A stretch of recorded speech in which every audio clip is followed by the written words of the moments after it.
Hello and welcome back to another Factorio Fixit. My name's Root and let's get cracking. Today we're playing a factory by Anonymous Spock. Now, Anonymous Spock sent me through his save ages ago and said, can you have a look at this please? Oh, 60 frames per second. Hello, where have you been all my life? Look how smooth that is. Lovely. Now, yeah, he sent it through and he said, I've done it. It's complete. It's finished. It's done. So that's really happy days. Now, originally I played a Fixit with Anonymous Spock. That was about a month and a half before he actually sent me this save. You know, real time. We're talking kind of 3 months ago, but that's out of my control. So let's have a look at the factory when it was 22.5 hours old, and we'll see if we can remember what was going on.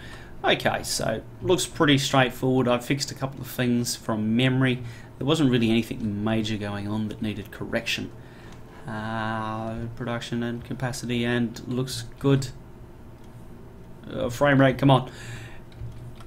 Yep, all looks pretty straightforward. So let's jump back to Anonymous Spock complete and let's have a compare with how it is now. You can see that large amounts of the base look to have been redesigned as he discovered that his production capacity wasn't quick enough. Logistics bots are much more heavily utilised this time, which is understandable because logistics bots do make the base, or the game rather, much easier to play. There's no doubt about that. Some people reckon they're overpowered. I reckon they're just playing cool. But then again, I believe that cheating isn't cheating. So, looks like we've got good stuff going on here. Green circuits being produced. Robot follower count being researched. Excellent. Yeah, it all looks very straightforward and simple. The train setup doesn't look any more involved than it was before. And see though that the bots are being used to buffer this belt, which, yeah, I'm not sure about that one, but you know, whatever. Logistics bots are being used very, very heavily throughout the system, and that's possibly one of the only spots where it could stand to be changed, perhaps. Depends on how you view the game and how you think, whether you think logistics bots are cheating or not. Let's jump a train. Let's take a train far away and see if we can go and find some friends.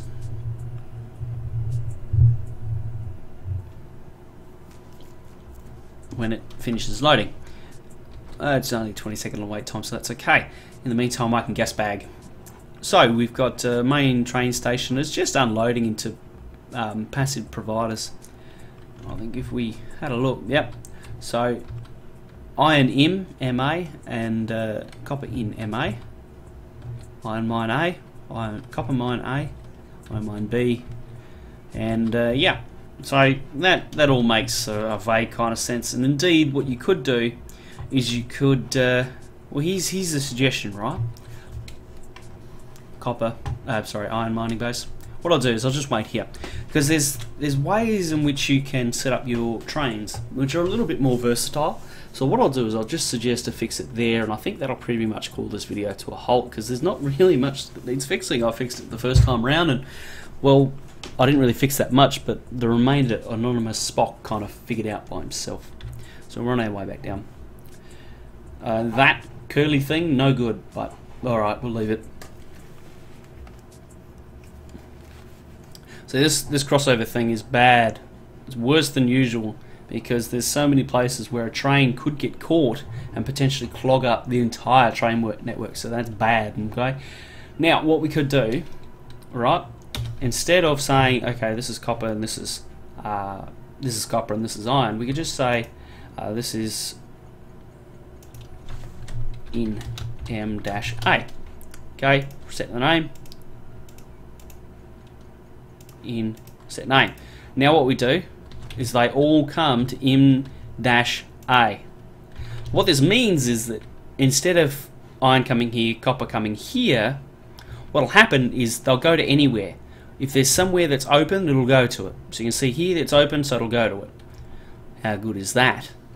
Now what we could do is, if we have a blueprint on us, dun, dun, dun, dun, We could just quickly blueprint all of this stuff. No, we're not going to do that. How to do this, how to do it, and how to do it fast is the question. Okay. So there we go. Now this train station isn't going to be as large as this one, such as life. And life ain't fair. Okay. Yep, happy with that. So we can just line it up, right? And that'll work. What's it missing? Of course it's missing fast inserters. Oops. Give me that back. Okay. Now what I hope to do is just demonstrate how this thing works. With some luck it will work. I hate trains. Right, so you can see that this is train stop in... Wait. Set the name. In dash A. Yep, okay, that's good, that's... Oi!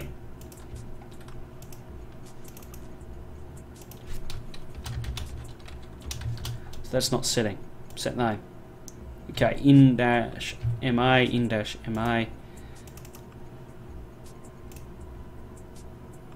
Okay, there we go.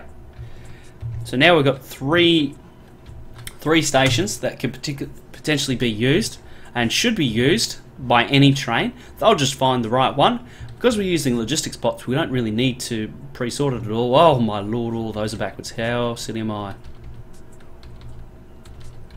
Quick. Now, theoretically, I've just tripled our throughput. Anything that comes in should be taken pretty much instantly. Because it's all being requested up there, so it'll take it out very quickly.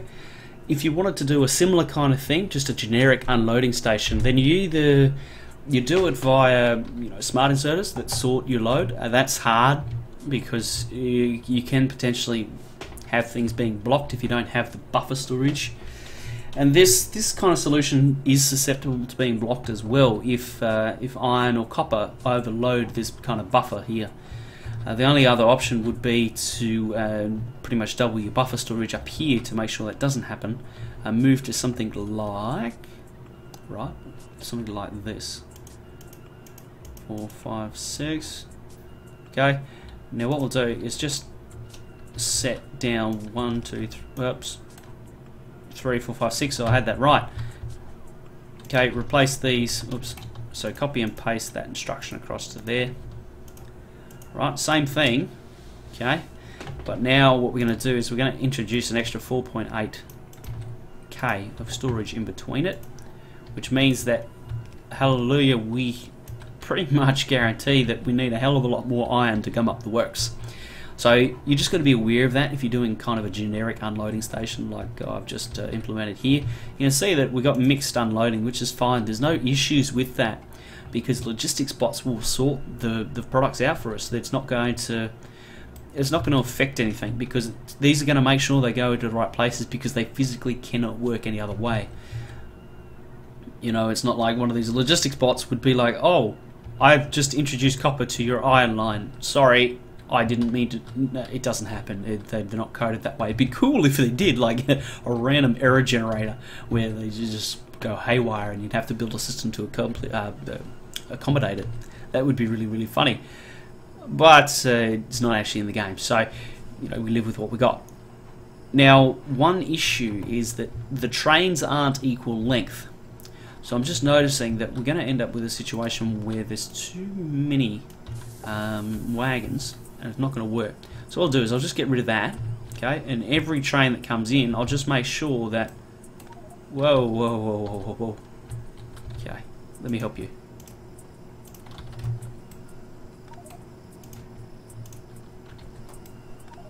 I'll get it eventually.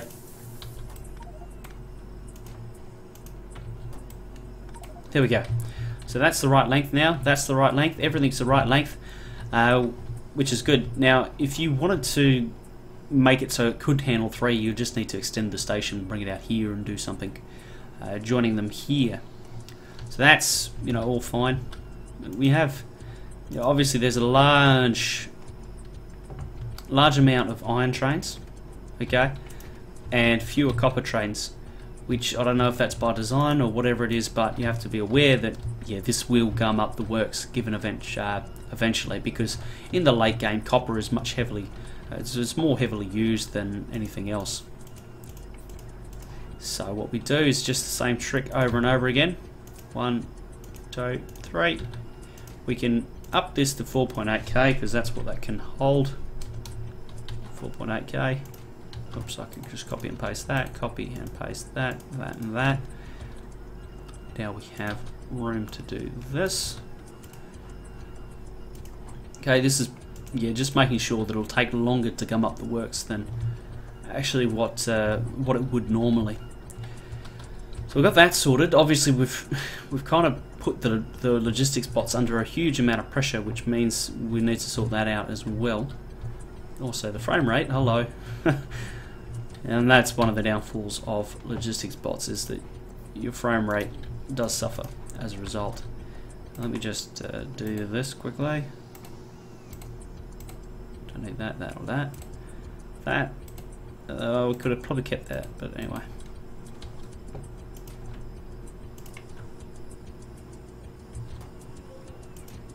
Interesting how active providers are smaller than everything else. Give me those, and I will do another one. Okay. Character management, inventory management, very handy. And those logistics spots, very, very handy as well. There we go, done. Now, what I'll do is I'll just go and have a quick look at our logistics bots set up and make sure that that's running, because we're going to need more logistics bots. Anytime you use logistics bots heavily, you need to make sure you have Skynet. Robots making robots. Actually, interestingly enough, Elon Musk came out the other day and he said he was truly scared of AI and what like some of the advances that they were making there and what that means for potentially humans and you know, the ethics involved in what we're doing. It kind of surprised me because I thought he would be all in for, you know, advancement of any kind, but goes to show that the man does have reservations about some things. And it's not just a free-for-all of, yeah, you know, let's do whatever we want and not actually think about the consequences. Certainly, I've read enough stories about AI taking over. Oh, we can't do that there. You know why? That's going to load that track. So, what we need to do is we need to come up with a solution. That means that we're not going to load it. So, what the easiest way of doing it, right, would be just to bring it back by 1. And put it here. Okay, issue solved. Inserter goes there, and power goes there. All done, all dusted. Doesn't affect anything majorly. Ooh, you can go away. So let's, here we are, Skynet. So we have, okay. So the easiest way of doing this, right, is just to request in 20. Or 50. Request in 20, because when you notice that, okay, everything's zeroed out, let's make some more, shall we? And then you just keep adding them until you find a point that when the system is under load, they don't need more. Notice that we need red circuits though. And that's going to straggle behind and be slow, and you know, it's all a work in progress. You just got to get it to a point where you're kind of happy with it, and it will do it will do what's needed. Once you reach that point, you know, after that it's all gravy. What? Please. Engines and stuff being built. That's all good. You can see in here that we have the issue. No plastic. So plastic is something that is struggling because we're relying on bots to bring it all around. See that we've recovered a little bit. The bots have overcome the issues. So that's the iron mine. It's the iron mine. It all seems to be working quite nicely. Quite satisfactorily indeed. Alright, there we go. So I think we might leave it here. It's a short episode, so apologies about that. But you know, people keep sending me saves that don't actually need fixing. So you know, what can I do? Oh, I've got to work with what I got. So I'm just going to craft all those because, you know, why not? And I think that'll do us. So thank you very much for joining me. I look forward to seeing you in the next episode, where we continue to try and improve the Factorio community and show different ways of doing things. At least my personal opinion on how to do things, that's for sure. I'm not too short of an opinion. Why do we have... Alright, get this. Why would we have... Okay, that doesn't make sense. There was just some stray copper in one side there. Oh yeah, construction bots go nuts. Yeah, I'll catch you all in the next episode. Thank you very much for joining me. Until next time, see you later.